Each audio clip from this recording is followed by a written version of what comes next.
Donald Trump, mais aussi Volodymyr Zelensky, ainsi que le prince William, ont confirmé qu'ils seront bien là pour la réouverture des portes de la cathédrale. Tout cela sous haute protection. Chloé Barbeau et Pascal Rousset. Depuis ce matin, l'île de la Cité est bouclée. Plus de voitures, plus de vélos. Si je descends à vélo, je peux pas aller là, je vais là-bas.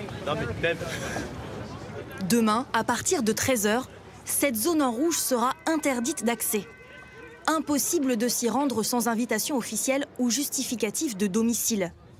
Aux alentours, les stations de métro seront fermées.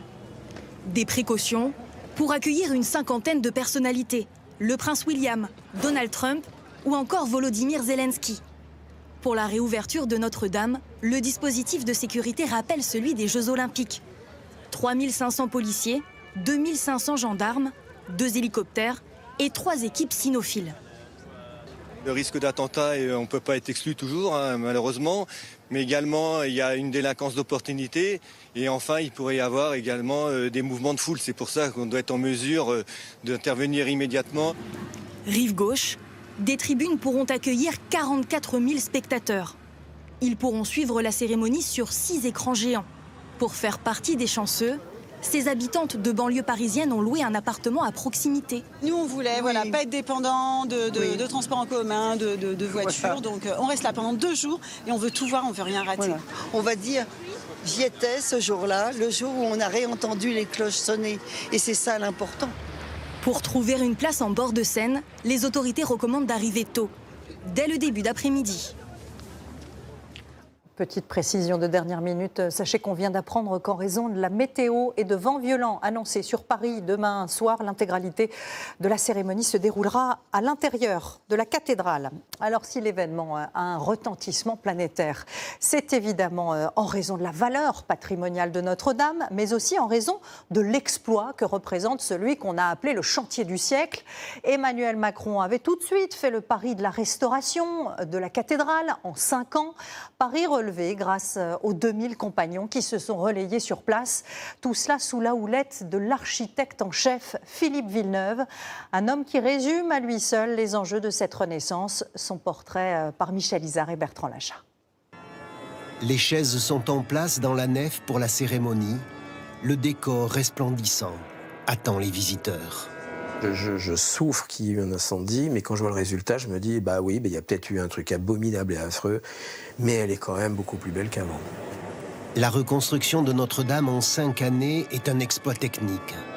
C'est aussi une histoire d'amour. Celle d'un homme, ou plutôt celle d'un enfant qui, depuis l'âge de 6 ans, rêve de Notre-Dame. L'architecte en chef Philippe Villeneuve.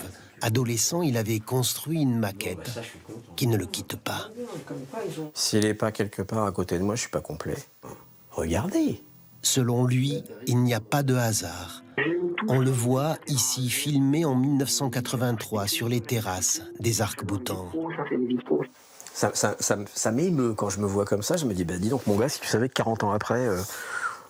Et j'imaginais pas que j'allais me taper cette cathédrale pierre à pierre... monter sur tous les échafaudages, il y avait encore moins l'incendie, ça je pouvais pas l'imaginer, c'était... Philippe Villeneuve dirigeait le chantier de restauration de la Flèche en 2019. Nous l'avions rencontré au moment où l'on déposait les statues des apôtres, 4 jours avant l'incendie. C'est un des plus magnifiques jours de ma vie. Il n'était pas à Paris quand la Flèche est tombée. Cette image, il n'a jamais pu la regarder. Mais il est là, le lendemain 16 avril au matin, pour la première visite d'inspection.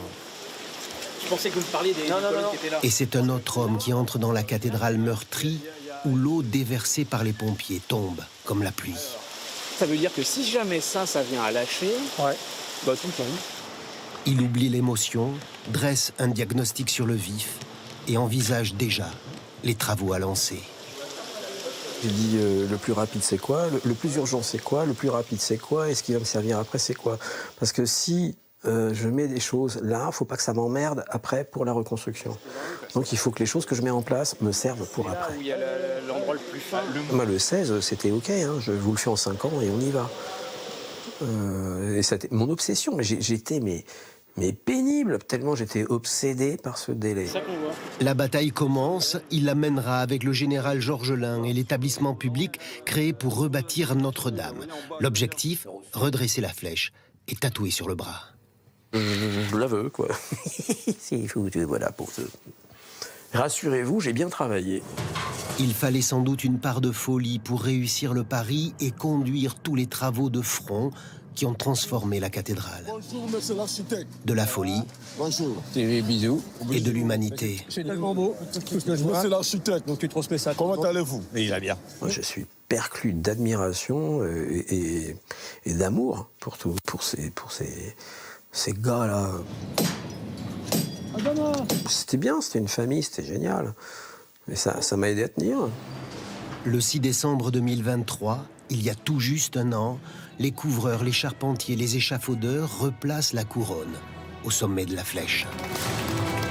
Le fait d'arriver à terminer cette merveille, qu'est-ce que vous voulez, on ressuscite.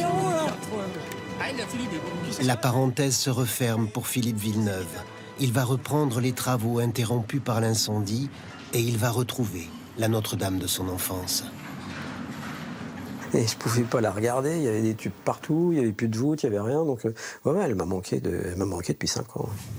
Il y laisse une part de lui-même et une signature, un nouveau coq, comme un phénix renaissant de ses cendres qui va tourner là-haut au gré du vent et réparer toutes les blessures.